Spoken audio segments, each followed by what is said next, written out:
আচ্ছা মিম, আমি তো ঠিক বুঝতে পারলাম না, জামাই এত তাড়াহুড়া করিয়া আমার আনাইলো, কি ঘটনা কি? কই মামা, কিছুই তো হয়নি। তা জামাই যে আমার ফোন করিয়ে কইল তুই বলে হ্যার কোনো কথাবার্তাই কোনো না, আবার এও বলে কও জানি তোরে হে তালাক দেয়, ঘটনাটা কি? ও, তার মানে সে তোমাকে সব কথা বলে দিয়েছে? আচ্ছা তুই যদি এ কথা নাই কই থাও, তা জামাই কি আমার দ্বার ভাও কথা কইছে? দেখ, আমি কিন্তু খুব ভালো পোলা চিন্তা ভাবনা করিয়া দেখতে শুনিয়ে তোরে কিন্তু এখানে বিয়েটা দিচ্ছি, আর তুই এর উল্টে সিধে এখানে ওই আরাম বলছো, ঘটনাটা কি? মামা, তোমার এই গন্ড মূর্খ জামাই যা বললো তুমি তাই বিশ্বাস করো। তুমি কি আমাকে একবারও জিজ্ঞেস করেছো আসল ঘটনাটা কি? ওরে বাবা, হেডে হোনার ভাবি তো আইছি, আর কদে ক আসল ঘটনাটা কি? আরে, আমাদের বাসায় একটা ছেলে সাবলেট থাকতো। তোমার জামাই মনে করে তার সাথে আমি প্রেম করি। তুমি বলো আমি কি ধরনের মেয়ে? না, এটা তো ঠিক কাম করে না জামাই।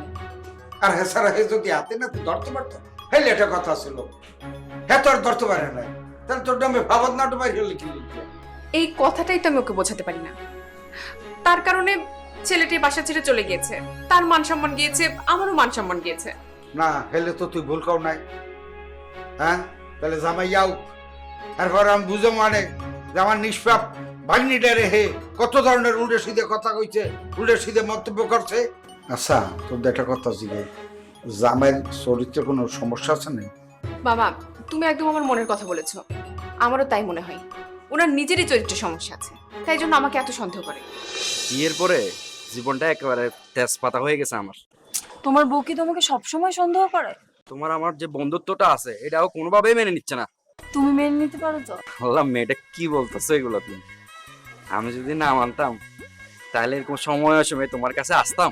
কে মানলো কে না মানলো তাতে আমার কিচ্ছু যায় আসে না। আমি তোমাকে ভালোবাসি, জাস্ট এটুকুই জানি। ও, তুমিও তাহলে আমাকে অনেক ভালোবাসো না? দেখো, আমি মনের কথা তো বেশিক্ষণ চেপে রাখতে পারি না, তাই আমার মনে যা ছিল আমি তোমাকে বলে দিচ্ছি। জানো, তোমার এই সহজ সরল ব্যাপারগুলো আছে না, এটাই আমার সবচেয়ে বেশি ভালো লাগেছে।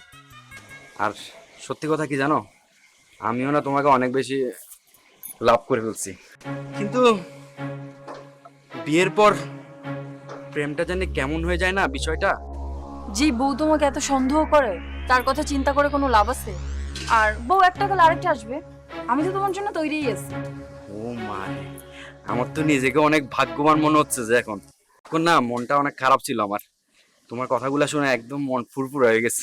দেখো, তুমি যেভাবেই পারো তোমার ওই রাক্ষসী বউটাকে বাসা থেকে বের করো। আরে ওটাকে কয়েকদিন পরে এমনিতে বিদায় করে দিব। আচ্ছা চলো, আচ্ছা তাহলে আমরা ঘুরবো। সত্যি? কোথায় যাবা? আগে তো চলো দেখি। চলো।